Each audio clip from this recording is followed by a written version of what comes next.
شروع اللہ کے نام سے جو بڑا مہربان نہایت رحم کرنے والا ہے۔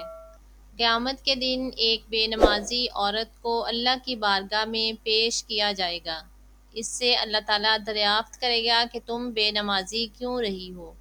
وہ عورت اللہ تعالیٰ کی بارگاہ میں جواب دے گی کہ میں گھر کے کام کاج میں لگی رہتی تھی، اس کے علاوہ وہ میرا خاوند بھی مجھ پر بہت سختی کرتا تھا۔ میں اپنے شوہر کے خوف کی وجہ سے بھی نماز ادا نہ کرتی تھی۔ اس عورت کی زبان سے یہ الفاظ سن کر اللہ تعالیٰ فرشتوں کو حکم دے گا کہ فرعون کی بیوی آسیہ کو پیش کیا جائے۔ جب آسیہ کو لے کر آئیں گے تو اللہ تعالیٰ اس عورت سے سوال کرے گا کہ تم بتاؤ، کیا تیرا خاوند زیادہ ظالم تھا یا پھر آسیہ کا خاوند فرعون زیادہ اپنی بیوی پر ظلم کرتا تھا؟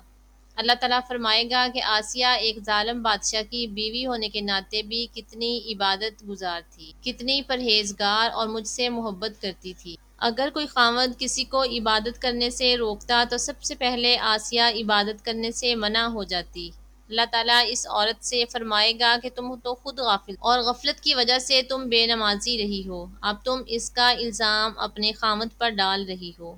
یہ سب کچھ تیری اپنی غفلت تھی، جس کی وجہ سے تو نماز ادا کرنے، قرآن پاک کی تلاوت کرنے اور اپنے رب کی عبادت کرنے سے لاپرواہی کرتی تھی۔ پھر اللہ تعالیٰ فرشتے کو حکم دے گا کہ اس عورت کو جہنم میں ڈال دو۔ بنی اسرائیل کی ایک عورت حضرت موسیٰ علیہ السلام کی خدمت میں حاضر ہو کر عرض کرنے لگی، اے اللہ کے نبی، مجھ سے ایک گناہ ہو گیا تھا۔ میں نے اللہ تعالیٰ سے توبہ بھی کر لی تھی۔ آپ علیہ السلام بھی دعا کریں کہ اللہ تعالیٰ میری توبہ قبول کر لے۔ حضرت موسیٰ علیہ السلام نے اس عورت سے پوچھا، اے عورت، تم سے کیا گناہ ہو گیا جس کی وجہ سے تو اتنا پریشان ہے؟ بنی اسرائیل کی عورت کہنے لگی، اے اللہ کے نبی، میں نے زنا کیا تھا جس کی وجہ سے مجھے حمل ٹھہر گیا۔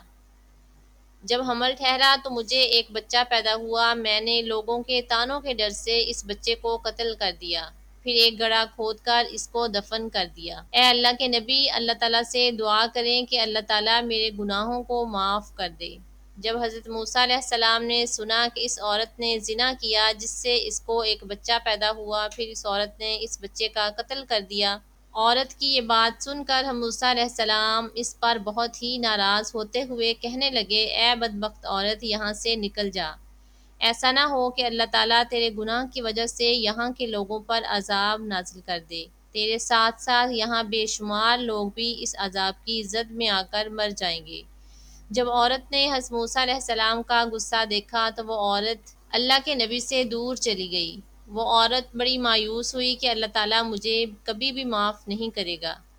جب وہ عورت یہاں سے نکلی تو اللہ تعالیٰ کے حکم سے حضرت جبرائیل علیہ السلام حضرت موسیٰ علیہ السلام کے پاس حاضر ہو کر عرض کرنے لگے، اے موسیٰ علیہ السلام، اللہ فرما رہا ہے کہ تم نے توبہ کرنے والی کا دل کیوں توڑا ہے؟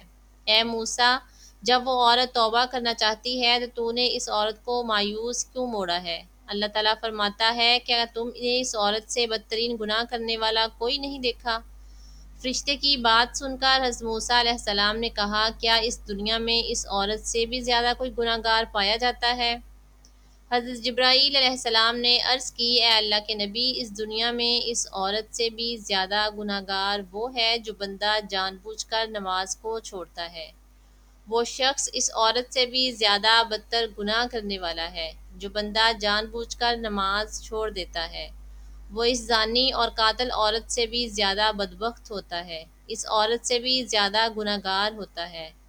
لہٰذا ہمیں کبھی بھی نماز نہیں چھوڑنی چاہیے۔ اللہ تعالیٰ جب بھی کسی سے ناراض ہوتا ہے اس کا رزق نہیں چھینتا، اپنی عطا کردہ نعمتوں کو اس بندے سے دور نہیں کرتا، بلکہ اس سے سجدے کی توفیق چھین لیتا ہے۔